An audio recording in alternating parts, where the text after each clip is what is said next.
सो hi everyone, नमस्ते and good morning. Dissolution of partner की series में ये सेकंड वीडियो है और इसके पहले के वीडियोस और इसके पहले के चैप्टर्स की प्लेलिस्ट ऊपर आई बटन में लिंक्ड है और आज के वीडियो के नोट्स नीचे डिस्क्रिप्शन में पिन किए हुए हैं। दोस्तों, लास्ट वीडियो में बात हुई थी डिसोल्यूशन ऑफ पार्टनरशिप के बारे में। डिसोल्यूशन का क्या मतलब होता है? Dissolution of partnership firm means closing of business को क्लोज करना एंड पुटिंग एन एंड। हम बैलेंस शीट क्लोज कर देते हैं। इसके बाद अपन ने मोड्स ऑफ डिसोल्यूशन डिस्कस किया था। Mutual agreement, compulsory dissolution, by notice, by happening of an event. क्या क्या इवेंट्स थे देख लो आप। ये डिस्कशन हो गया था। डिसोल्यूशन बाय कोर्ट, कोर्ट कब कब डिसोल्यूशन करेगा, ठीक है। Mutual agreement, unsound mind, permanent, incapable to perform his duty, partner is found guilty of misconduct, ऐसा कुछ सोसाइटल केस कर दिया उसने। पार्टनरशिप अग्रीमेंट को बार बार ब्रीच कर रहे हैं, right. Court find dissolution to be justified और business of a firm can not be carried on without taking losses. ये सारा डिस्कशन हो गया था।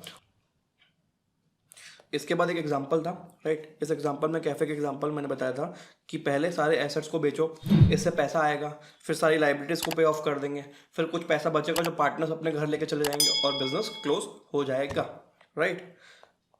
इसके बाद आज बात करेंगे सेटलमेंट ऑफ अकाउंट्स, कि आप एसेट्स को कैसे सेटल करोगे, अकाउंट कैसे सेटल करोगे और लॉसेस को कैसे पे ऑफ करोगे।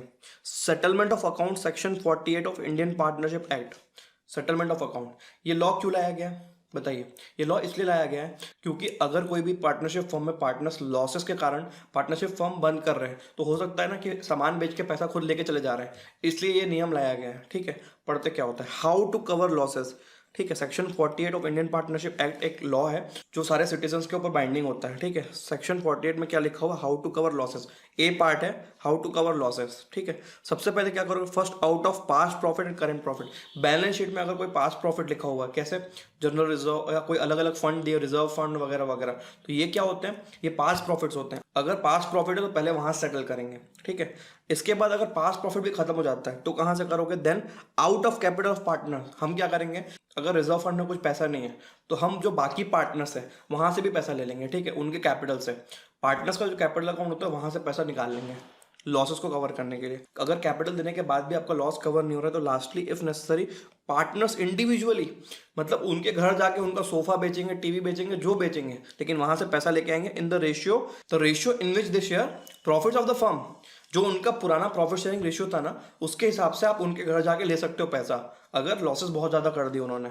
सर एग्जांपल देखो, अगर मेरा जो लॉस है, लॉस सपोज 1 लाख का है और मेरे पास रिजर्व फंड 1,20,000 का है, तो ओके, यहाँ से कवर हो गया।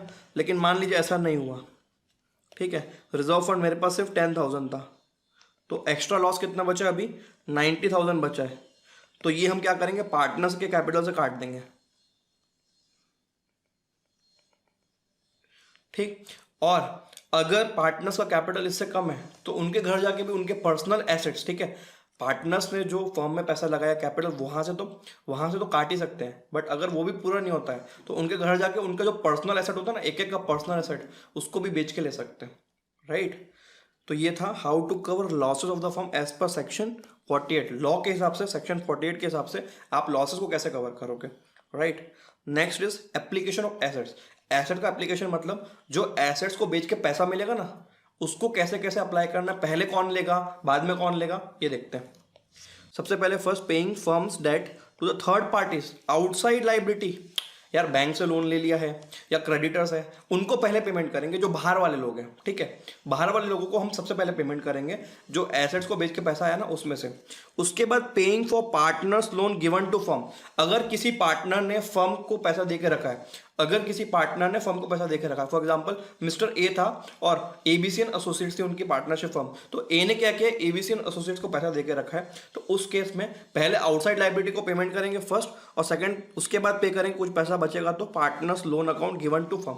पार्टनर्स का लोन देने के बाद paying for partners capital account. Partner ने जितना कैपिटल इन्वेस्ट किया था ना, अब फर्म क्लोज हो रही है, वो वापस मांगेंगे, तो बचेगा ना वो पैसा देना है। और उसके बाद भी कुछ एक्स्ट्रा बच गया, मान लीजिए उसके बाद भी कुछ एक्स्ट्रा बच गया, तो remaining if any is distributed among partners in the profit sharing ratio. Payment of firm's debt and private debt, section 49। ये सेक्शन क्या बोल रहा है आपको कि अगर किसी पार्टनर का पर्सनल लोन भी है और फर्म का लोन भी है, पहले तो डिफरेंस बता रहा है कि दोनों का डिफरेंस क्या होता है, फर्म्स लोन क्या होगा और पार्टनर्स लोन क्या होगा, और कौन सी एसेट किसके लिए यूज की जा सकती है, इसकी बात करते हैं।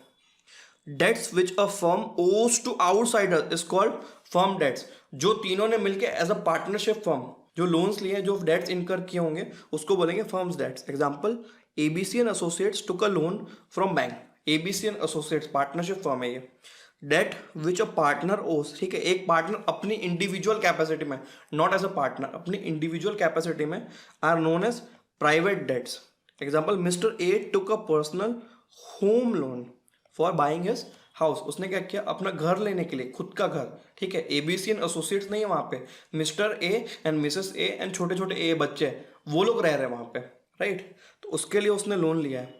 तो इस केस में रूल क्या बोलता है, firm's properties applied for payment of firm's debt. Firm की प्रॉपर्टी तो आप घर के डेट के लिए यूज कर ही नहीं सकते हो। फर्म की प्रॉपर्टी आप फर्म के जो डेट्स होते हैं, जो लोन्स होते हैं, जो लाइबिलिटीज होती है, उसको पे ऑफ करने के लिए यूज कर सकते हो। लेकिन इसके बाद प्राइवेट प्रॉपर्टी कहाँ कहाँ यूज हो सकती है? देखो, अगर प्राइवेट प्रॉपर्टी है ना, तो उसको आप पहले प्राइवेट लोन के लिए ही यूज कर सकते हो। उसके बाद कुछ बचता है तो फर्म भी यूज कर सकता है अपने डेट को पे करने के लिए। Surplus if any is applied towards payment of firm's debt. For example, अगर उसने 50 लाख का घर लिया है और उस पर जो लोन था वो 40 लाख का था, ठीक, 10 लाख सरप्लस है यहाँ पे,